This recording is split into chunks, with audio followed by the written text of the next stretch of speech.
Yep, it's another Cadillac with the engine half apart. This time there's no problems though. I noted that there was a problem with it. God, I forget what at this point. Oh yeah, the lifter. One of the lifters sunk. So I did the lifters, and while I was turning it over, by that footage here, I noticed that some of the valves weren't valvulating very good.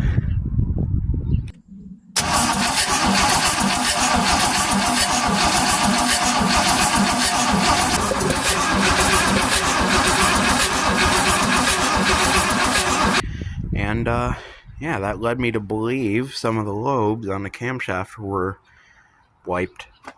So I went ahead and I replaced it. I got some pictures now. Yeah. Anyways, now that there's a new cam going on, just been waiting for parts. Turns over good, nice and valvulating with the valves. Unfortunately, I can't get, for the life of me, an ability to video that while I'm turning it over, but you'll just have to believe me for now. I'll make an update later. This is a quick update where I've been.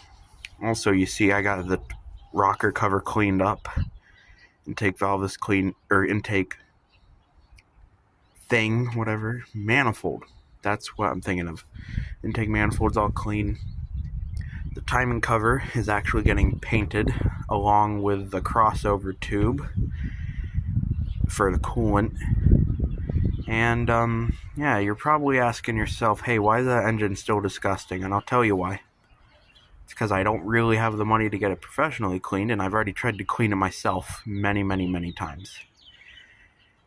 Also, you're probably wondering, why aren't you just rebuilding the engine? I'll tell you why. Last time I rebuilt a Cadillac engine, it took me a million years, and I still haven't finished 2 years later, because I just don't have that kind of money, and I don't have that kind of time. Yeah. This should solve my problem. I'm sure some of y'all got some advice. Feel free to leave it down below. I will read every comment. But yeah, this is what's up with the 63. But yeah, left just a little update here. And, yep, alright. Have a good one. And thank you for watching.